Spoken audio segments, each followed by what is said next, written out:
while they are fussing with the tech. I'm Eric von Wepper. Following Alessandra, I am also not an animal scientist by training. I am the chair of the Department of Animal Veterinary Sciences at UVM. We do some research with grazing animals, however, and I'm going to give you an example from the global north that I actually think is relevant to sustainable animal agriculture development.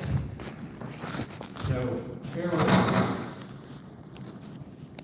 All right. So, my university is in Vermont. For those who can see red, we are a state in the Northeast. The nature of North America is that the population density with European settlement started on the East Coast and moved west.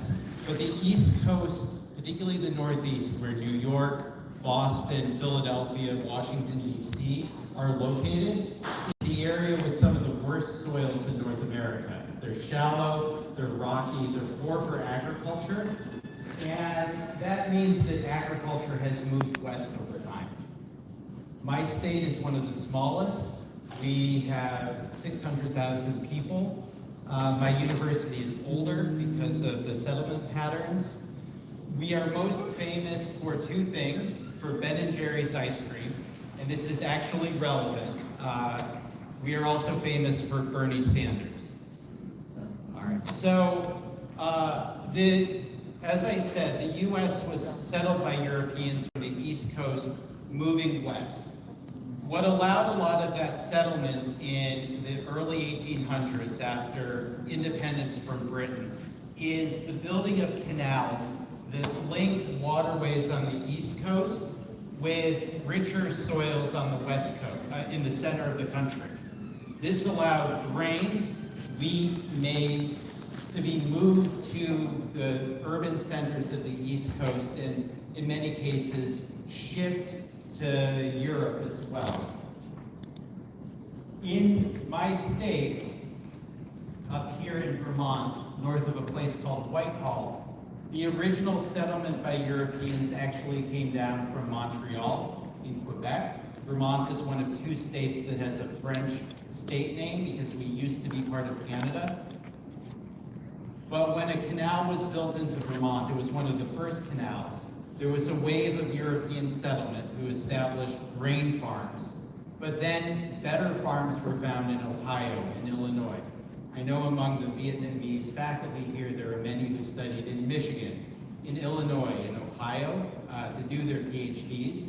And those are places with large agricultural centers because the soils might be 3-5 meters deep. In Vermont, we're lucky if we get about 10 centimeters of soil in many cases. So what did the farmers do when they were outcompeted by farms on better land that were much bigger? They upcycled. And for over a century, our state's been dominated by dairy. Milk products, particularly butter and cheese, can be stored well, they ship well. With the advent of refrigeration, fresh milk can be sold in the market in New York and Boston from Vermont. And Vermont now, although it's a state of only 600,000 people, is the state in the US that is most dependent on dairy. It's a $5.5 billion industry in Vermont. But over time, that dairy has changed substantially. I'd like to think I'm not that old, but when I was a kid in the mid-1970s, farms in Vermont could store their milk in what were called small milk tanks. They were about this big. And a family farm, a mother and a father, could milk 10, 20 cows and make a living from the milk from those cows. By the 1980s, American law changed, and that milk needed to be refrigerated, and it needed to be in a much larger tank. We call it a bulk tank. That centralization meant that only bigger farms could have a viable dairy. And what's happened over time is we used to have 20,000 farms in Vermont. We now have about 4,000, but 12 of those farms have over 50% of the cows. So there's this huge skew from a 1,000-hectare farm, which is big in Vermont but small in the US, to a farm of less than a hectare that have very different outcomes. For those smaller farms, what do we do to keep them competitive? And this is where I think this work is relevant in many other parts of the world. Here in Vietnam, you have a country that is a long S shape. You have some flat land that can be compiled, appended into bigger farms, but in a topographically diverse landscape, farms can only get so big, and there's only so much you can do to compete against others. What we've been doing is moving towards grass-fed production, with the idea that the milk, the meat, the cheese will fetch a higher price in the marketplace, that Americans can be convinced it's healthier, and a subset of Americans will pay more for it, that Ben & Jerry's will, which is very expensive ice cream, but delicious, will be able to buy it. So our project, I'll give a different answer than before. It is on-farm research. I am a professor and I work directly with the farmers in this project. We are working to assess the ecological, but also the financial and social consequences of grazing. Our assumption, and I actually believe this is incorrect, is that grass-fed beef and dairy can increase soil fertility, improve water quality, sequester carbon, encourage biodiversity, and give farmers a more just livelihood. To be perfectly honest, this is probably all bullshit, but pardon my French. Sorry for swearing in front of all of you.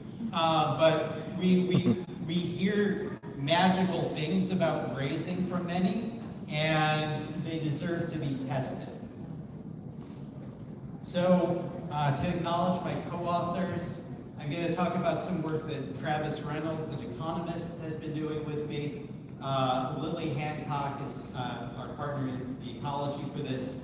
Mario Machado worked on this as a postdoc, doing much of the survey work. And Juan Alves is our extension specialist. Annalise on this picture, she works for a group called the Vermont Land Trust. They're an environmental organization that takes the legal right to develop a farm into houses or other uses and protects it in perpetuity. And they have control over about 10% of the state of Vermont. So we are working on farms across the state that are all small by US standards. And on each of these farms, they are implementing managed intensive rotational grazing, as well as a range of other activities to improve their soil. And we've been asking about the soil consequences of this.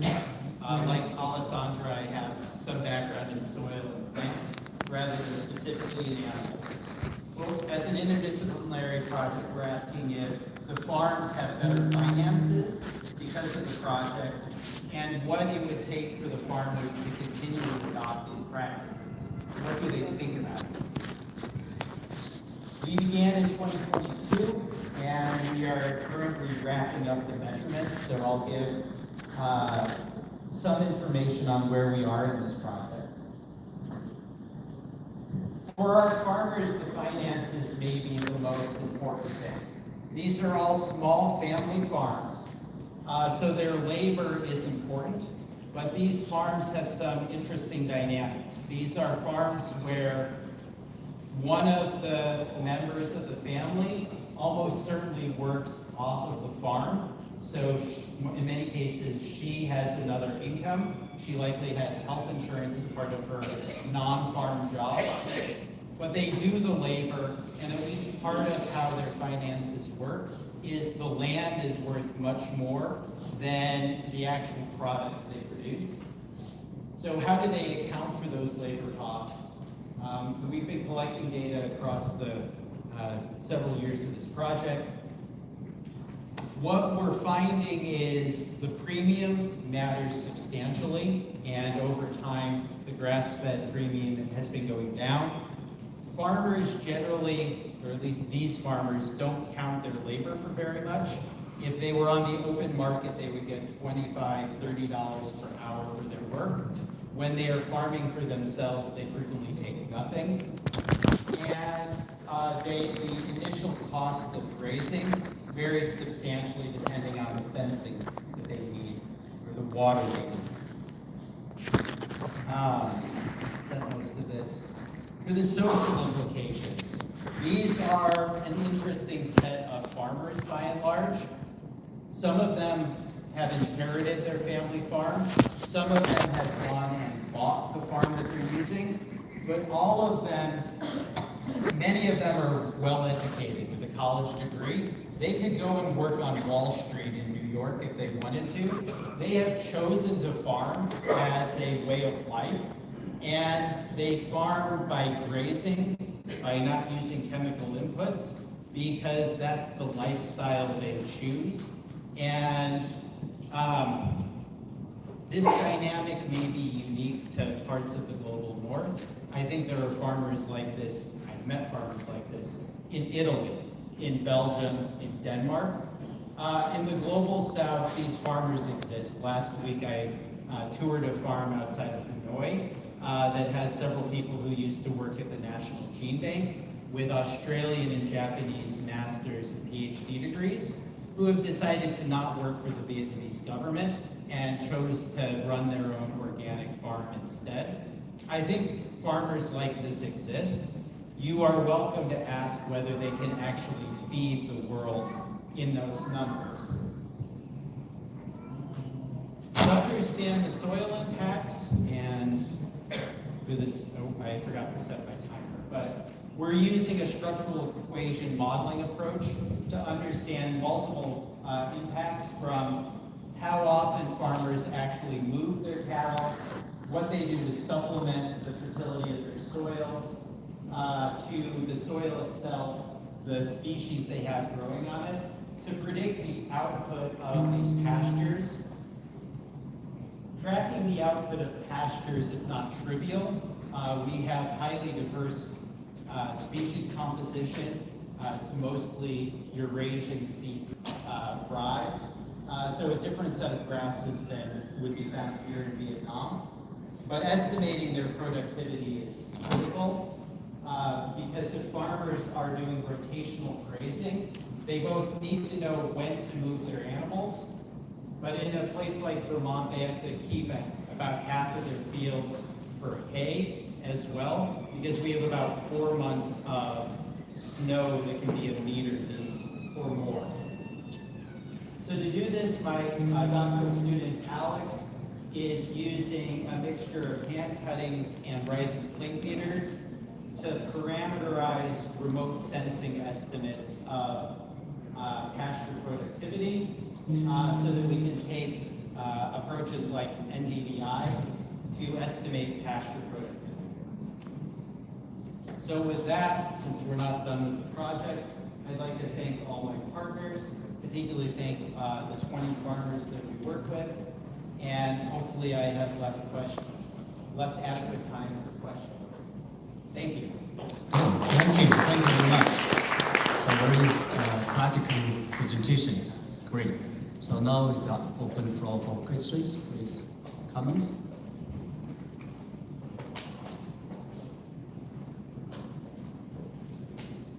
Peter Winchester Uni. Thanks, Eric. It was very interesting. How are farmers paid?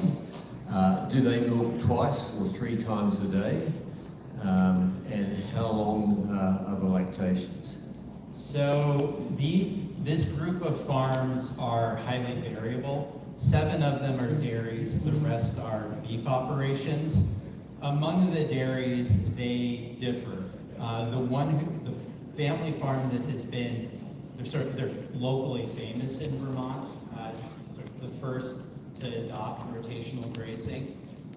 They have gone to 1 a day milking. Obviously, their milk yields have gone down, but they've done it for a very simple reason, that as the son and daughter-in-law take over the farm, he's in his late 20s, the only way that his wife will stay on the farm is if he can go to baseball and football for the rest of the year. Football practices with his children, and 2 a day milkings are so hard. And my university farm, we do 3 a day milkings. Most of the dairies in Vermont have moved to Holsteins, so they have a sort of northern U.S. Holstein lactation period. But this farm has gone to 1 a day, and yes, they make less money, but it's the only way the marriage will stay intact. And I think it indicates that not everyone makes decisions on the size of the milk check. Most of the others are still at 2 a day, and I need to check on what the lactation period is. But I think I suspect it's where more of our industry, a portion of our industry will head. The other thing I should say about Vermont is we're 150 kilometers from Montreal. Montreal, so for those of you who have not had the chance to visit Montreal, it's one of the best cities in the world. It's an amazing place to visit. We're very close to Canada. That means that the U.S. Immigration Enforcement Service has full range to inspect farms, and every dairy farm in the U.S. has somebody from Mexico working in the milk parlor, and in 90% of those cases, that person does not have legal authorization to work in the U.S., and that means that every dairy farm within 100 miles of the border can be raided at any point and have most of their labor force removed. And you can't pay native-born Americans enough to work in somebody else's milk parlor. So the labor dynamics that President Trump has created mean that there's nobody to milk the cows, and the farms need to move to something where the owners can do the milking, or else they're going to end up with a lot of cows with very full udders very quickly. Thank you. Thank you. And, yes, please. Yes, I have something to share here, and I want to clarify the statement. Actually, when I visited US for the first time, people told me that the first Vietnamese coming to the US, they stay in Minnesota and doing a lot of dairy things, but it's too cold. It was too cold, so they moved on to California because it looks similar to Ho Chi Minh City. But you said something like you have Vietnamese graduated and they didn't want or they don't want to go for the government and they stay there to run the dairy farming. Is my understanding. They're Vietnamese who came after they finished their PhD in Australia, went back, worked for the Vietnamese government, and after a few years decided to start their own farm. In Vietnam or in the US? In Vietnam. With the organic, ecological? Yeah. They grow amazing waffles. Okay. Oh, that is interesting. So I would love to try their products. Yeah. Okay, thank you. You are correct that my city as well had a wave of Vietnamese in 1975, 1976, and many of them have moved to warmer climates farther south. Can I? Yes. Yes, maybe this is the last question. Thank you so much. This was a wonderful presentation. I am from Bhutan, but I work in Isimot in Nepal, and your presentation took us back to our landscapes. Look at those pictures, very beautiful. But I have a question. One question is, the whole aspect of this research seems to be to understand the soil carbon, right? The soil carbon dynamics under this grazing system. Yes. What I understand in the West, normally you have a huge commercial farm and feeding lot of concentrated factory feeds. But this is a different approach. Yes. And I guess this kind of system, over the last 10, 50 years, have increased. My question is, the whole purpose of the study on the carbon side, is it to really generate some co-benefits? some kind of additional incentives? Is that the purpose or something else? We are funded by USDA and NRCS. It's called the Natural Resources Conservation Service. And the purpose of grants like ours is in part to inform their policies. So NRCS is the only conservation organization in the US that will pay farmers for conservation practices. So part of what we hope to do, depending on what happens in the US, is be able to inform their future payment structures. We told our farmers that if they wanted to take soil carbon data to the marketplace, that they could. The challenge is our state is so small that the carbon marketplace only cares about Illinois. It doesn't care about Vermont because it's too small. So it's been difficult to get into the voluntary markets for those co-benefits. And I didn't talk at length about it because there's a bunch of soil cores in my laboratory that we haven't processed yet. Okay, thank you so much. I think we look forward to your report once you conclude your research. This will have a lot of use for us also. I hope Because so. we also depend on a lot of grazing and looking at soil carbon. Thank you. Thank you. Thank you very much. Thank you.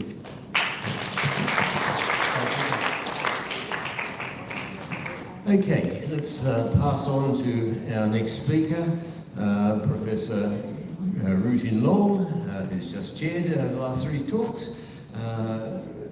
Professor Long comes from Laogai University in China, and he's going to tell us all about current IPCC emission factor model overestimates methane emissions from indigenous nitrogen-efficient bovine. Thank you. Thank you, Chair. Ladies and gentlemen, I would like to share our very recent research result about this, the current IPCC. This IPCC model is just overestimated of this indigenous livestock.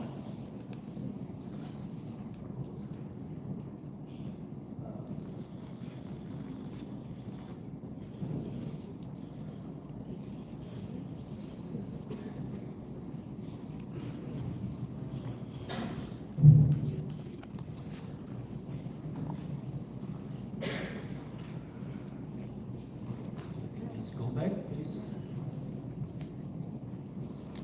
Yeah, that's the current, I think, that's the current IPCC emission factor model is over and estimated the emission from the indigenous nitrogen efficient cattle or byway. And also this, we are collaborate with also our RP, International Year of the Brundtland Pastoralists, and the co-chair of the Dr. Fiction over there, and other colleagues. Yes, as everybody knows that, I don't need to take too much on the global air temperature and the GHG. Okay. Also, there's a big contribution from livestock, particularly for the ruminants and cattle, and also sheep and goats. Okay, the cattle, it's nowadays from the FAO data base, we can find mostly 5 billion in the world. And we just estimated how about this indigenous of the livestock globally? Maybe 60% or more or less. About if they are 6%, that's about 1 billion of the indigenous cattle, including some buffaloes and the yaks globally. And also the sheep and the goats. Sheep also have the 1.2 billion, and also they have the goats about 1 billion. So also this among the goats and sheep, also a big proportion of them are endangered species. Because nowadays we are working with Brundtland and the International Year of Brundtland and pastoralists. That's a globally Yes.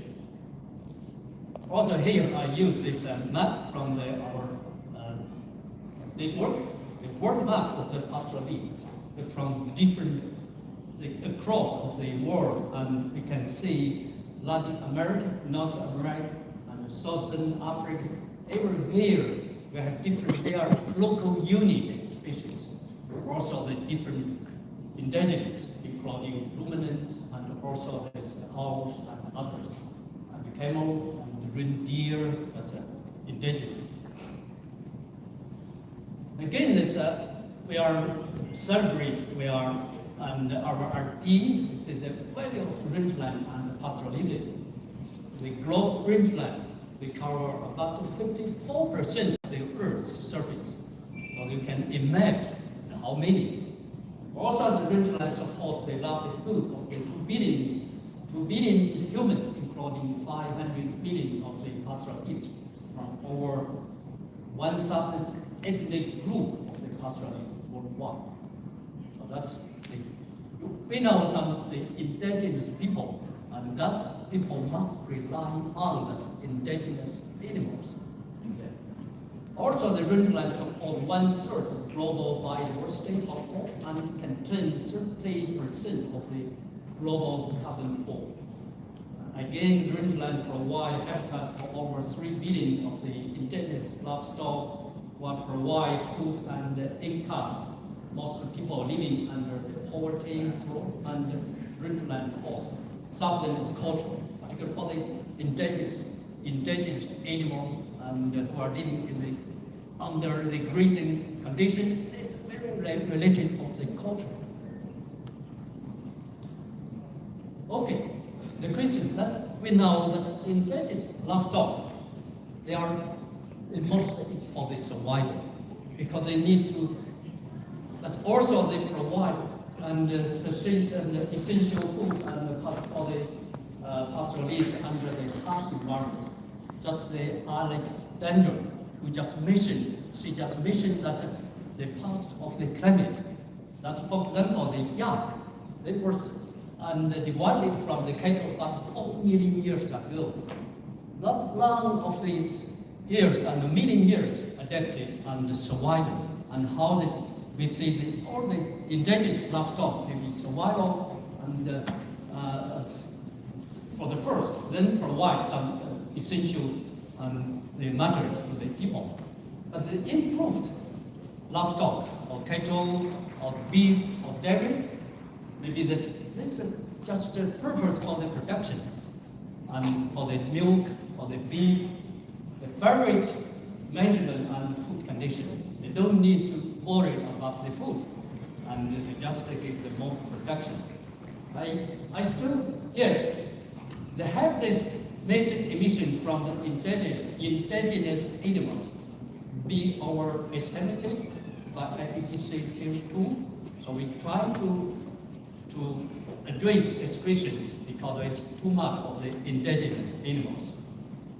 And that is for the feed indoor and this cattle and beef, and here because there's a lot of indigenous animals. I remember this in the last instance, the 9th of the SAADC laws are presented the low emission and nitrogen sufficient metabolic strategy of the yak to respond to open nutrition stress in Asian islands. So that in that presentation, we conclude that yak are well adapted to the nutrition stress at high altitude, while genetic and physiological evolution. Also, the yak is an environmentally friendly ruminant species with the features of the lower methane release and also nitrogen sufficient capability, the capacity compared with cattle. Also, it says it may have practical significance in reducing the CH4 emission in the other ruminants livestock, and can also provide some reference for their breeding and production. Okay. Then we are doing some meta-analysis globally with our is our young and PhD student or they. We are select American bison, buffalo, zebu, and bull, and also the other species. Some is also young, and some is indigenous, some is crossed breed, some is native, or even this, we call it indigenous animal, livestock. We found that indigenous cattle, they consume low quality of this fodder if compared with improved ones. And the gross energy, crop protein, NDF, ADF, and also the body weight, dry matter. We just try to compare the different parameters between this indigenous and improved ones. We compare to improved breed for forage consumed by the indigenous. Cattle contains significant less of crop protein, but significant more NDF and ADF. Also compared to improved breed, indigenous cattle breed has significant lower body weight and dry matter intake. So we try to understanding the two of this group, two of them. Also we found this indigenous cattle emit less methane, has high nitrogen efficiency than improved cattle. We see it's a CH4 emission gram per day, A, and or B is a CH4 emission gram per kilo, and the dry matter intake. This methane emission and also CH4 emission and per gram per kilo and body weight, metabolic body weight, and this kind of thing is trying to understand from the different parameters to compare these two groups.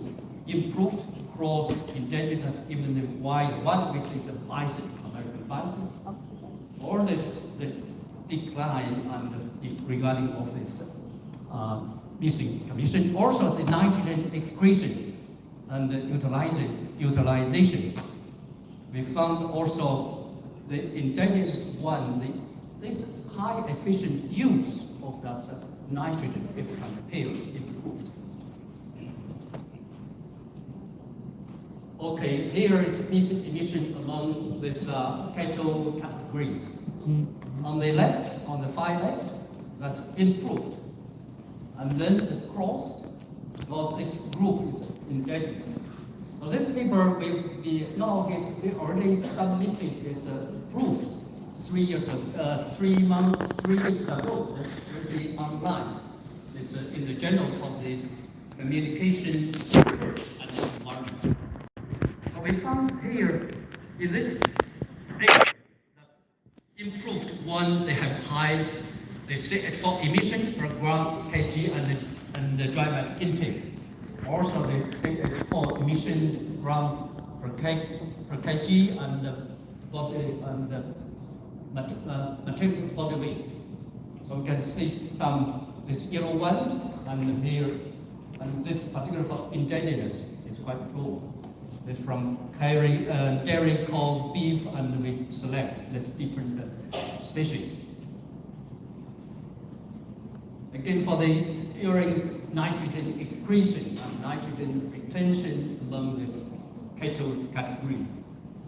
Also, that's this just upside, and here you can see this quite high the urine nitrogen and pressure of the nitrogen intake and return return of this RN and the nitrogen intake also this improved have relatively lower if compared in indigenous ones. Also, this relationship to calculate relationship between this methane emission and the dry matter intake of feed measured and protect CH4 emission. And this indigenous cattle model, indigenous cattle, and oral cattle, we try to compare from different angles. So then correlation and efficient analysis found that the model developed for indigenous cattle must accurately predict of this CH4 emission whereas IPPC model tends to overestimate them. And here is quite important, again, is compare CH4 emission from indigenous and violence, and also between the formation of IPPC tail 2 model.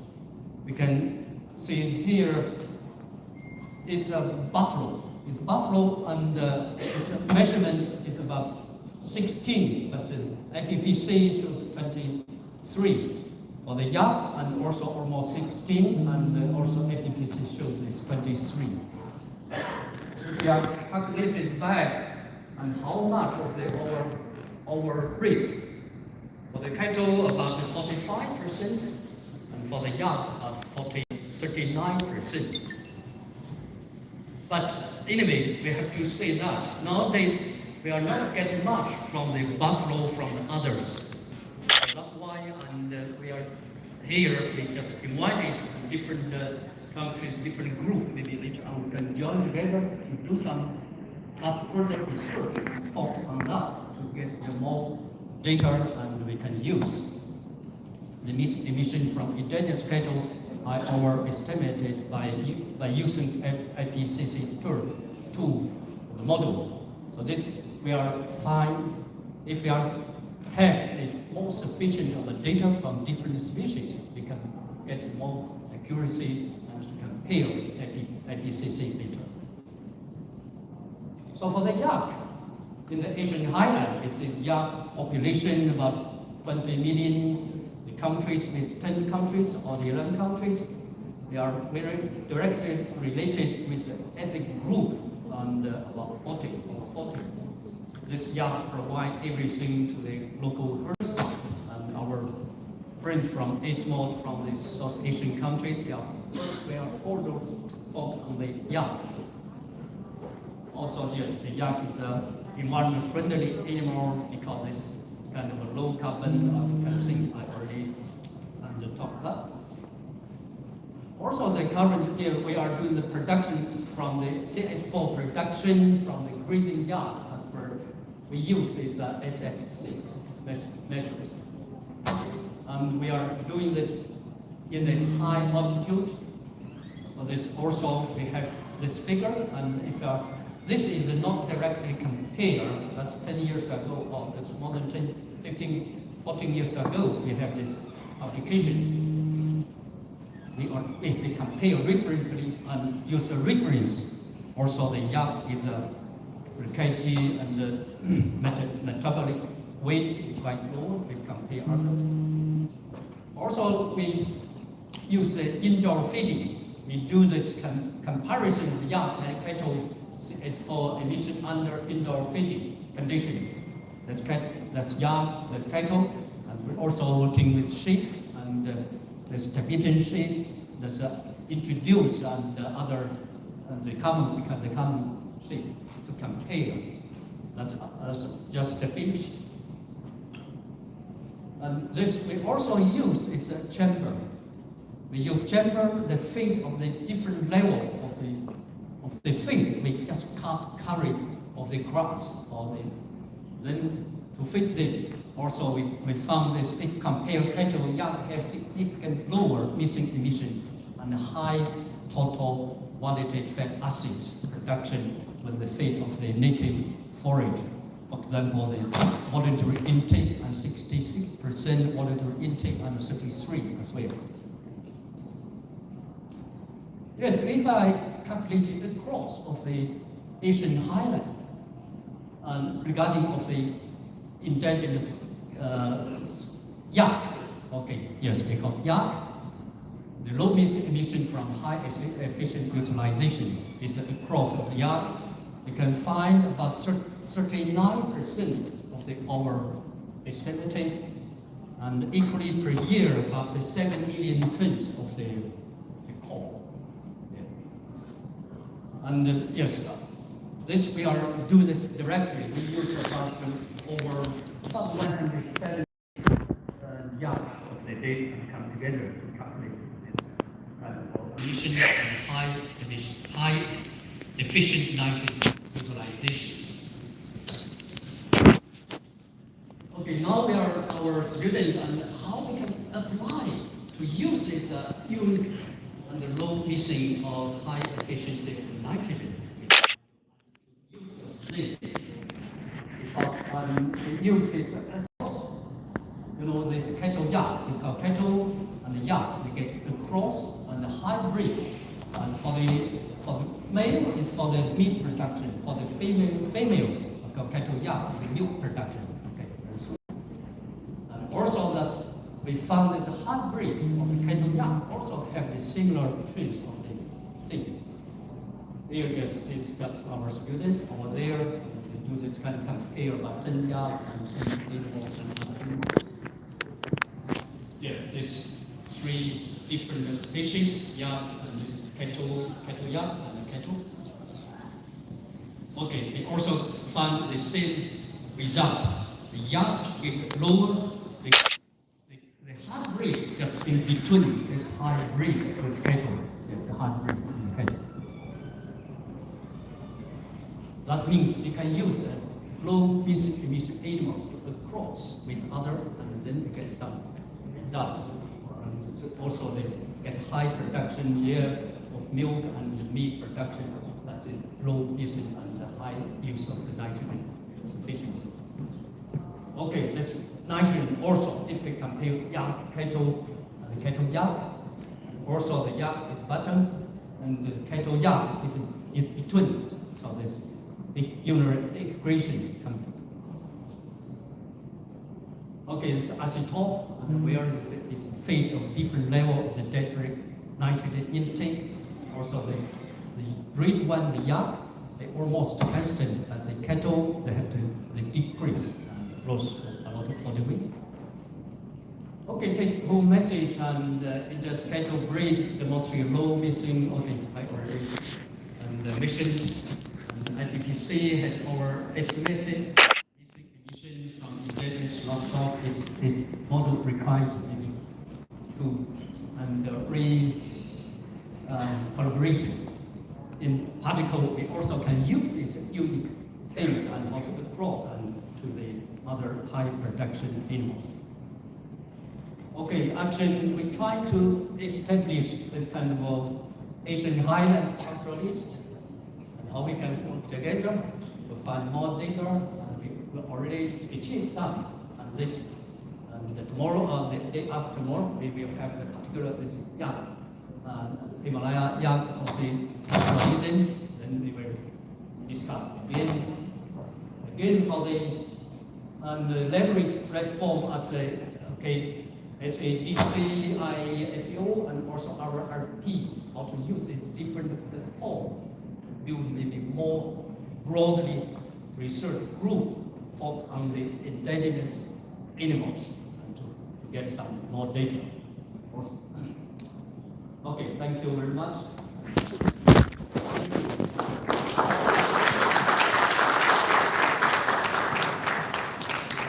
Okay, thanks, Professor Long. We have time for one quick question. Someone have a question? Yes.